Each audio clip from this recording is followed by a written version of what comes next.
It is now my great pleasure to introduce our guest speaker, Mr. Jason Manarchuck. Jason is a 1993 graduate of Carbondale area. He was a player on our PIAA's boys state championship basketball team. After graduation, he continued his education at Northwood University in Michigan, where he graduated magna cum laude, receiving a Bachelor's of Science in Business and Administration with a dual major in Marketing and Business Management. Mr. Manarchuck founded high-profile enterprises in 2013. He is a creator, business originator, devoted family man, growth advisor, and sales and marketing pioneer with a strong background in business and nonprofit environments. He has led many important market breakthroughs with major Fortune 500 companies. He deeply invests in the people around him and takes full responsibility for the process and outcomes. Mr. Manarchuck is a creative consultant in business and in industry. He helps companies to find new ways to increase their influence in the market by focusing on the essentials, increase market share by leveraging strategic preparation, increasing marketing and perception, and solidifying the sales process. Jason's company has just celebrated 5 years in business and has already led projects nationally in places such as Nashville, Austin, Houston, Dallas, Oklahoma City, New York, Boston, as well as international cities, London, England, Vienna, Austria, and Israel. Jason married his college sweetheart, Rhiannon, and they are celebrating their 20th anniversary. Together they have 2 children, daughter Rain, 19, and their son Josiah, 16. They live in Knoxville, Tennessee, near the Great Smoky Mountains. He also happens to be the proud uncle of 2 of our graduating seniors this evening, Andrew Manarchuck and Sean Conley.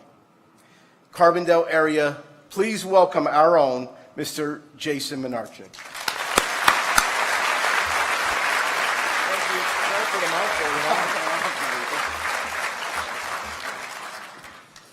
I feel so comfortable being up here. I love Carbondale. And I will say that I am a proud uncle today. I would say that I had a somewhat magical childhood here, and I would describe Carbondale as kind of like a Norman Rockwell experience. I was in the bands and the YMCA and pizza places and pioneer days. I mean, just so many great memories for me. But follow me to Las Vegas. 2017, my young company got involved with a project working with large mattress manufacturers around the world, and we were trying to help a company kind of get a better position, kind of an up-and-comer, if that makes sense. And we designed a showroom in Las Vegas. I never did it before, but here we are, and it better work, right? And so we get there, and the campaign says, "We launch dreams." And so we showed up at this elaborate showroom, and in walks a CEO from a $100 million company in Vienna, Austria, and he says, "I have a dream. I need you to help me launch this dream." And trying to not show my awe, right, keep my mouth closed, not let my jaw hit the ground, we began to talk about a partnership about doing manufacturing instead of in Austria, in the United States. You know, that means a lot to me because my pops worked manufacturing for 30 years, and we've all seen how manufacturing has moved on, right? But in the end, we got flown to Vienna, Austria, and I was asked to lead the negotiation of a $30 million project. And I'm just trying to level with you that, you know, I've come places, I've learned things, but I had to pinch myself. What in the world am I doing here? And so I wanted to tell you just a little bit about my journey. And here's the kicker. I think there's a positive relationship between failure, failing, and learning. I've come to learn that there's a positive relationship between failing and learning. So let me fast forward. I was going to at private school, and I transferred to Carbondale area. I was going to a little private school called Canaan Academy in Canaan Township. And coach, I was averaging 22 points a game. I was an all-star, and I was a co-captain. So I was very hopeful about coming to Carbondale and playing, but I had no idea I was joining the team of the ages. I had no idea.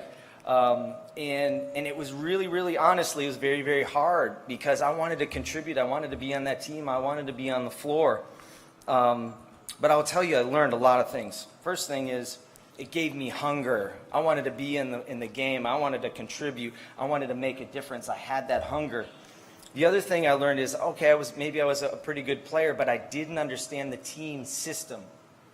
I didn't understand the team system, and that's a big deal of wherever you work, whatever you do in a career, in a community, being a part of that system. And it started to click for me as I grew. This is exactly what I needed, to trigger me, to call me higher, to rise to the occasion. 30-0 was a magical season.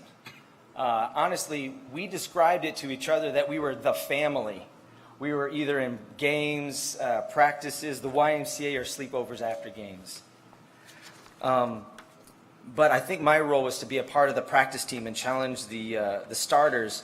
And there's a quote I love. It says, "Sometimes you win, sometimes you learn." So off to college, I had 3 false starts before it clicked for me. I had 3 false starts in college. You don't hear that too much, right? Switching majors, just really not focused. And the 4th school clicked. It was a specialty business school, and it was in international marketing and management. And they said a couple things, and I'll move on. They taught me lifelong learning. Whether you're in school or not, you're learning. And it really grabbed my attention. And then the other thing was, anyone can start a business. You need to find a need and find out how you can uniquely meet that need, and then do a plan and apply yourself. So I moved on from college, graduated with honors, and I had this new thinking in my mind. And it was, anyone can start a business. Where's the need? Where do I click? Where do I fit in? And my professor kept saying, every day we are continually faced by great opportunities, brilliantly disguised as insolvable problems. Great opportunities, brilliantly disguised as insolvable problems. As I started, so all these jobs I was taking and trying and experimenting until it clicked, till it fit for me, I was looking for those opportunities that looked like, walls or barriers or obstacles.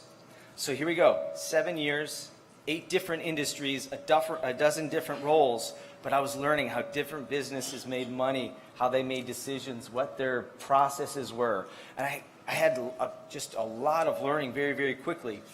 And so those 7 years were really hard. I know I have family members that kind of were like, what's going on with him? Can he make up his mind?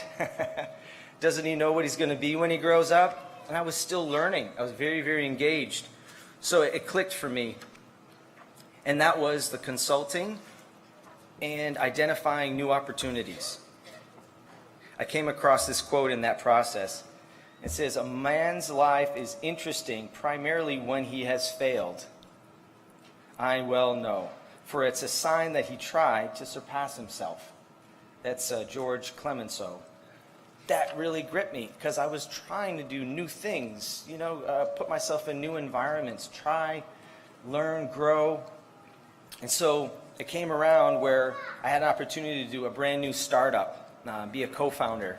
And it was an international company, and it was on global consulting.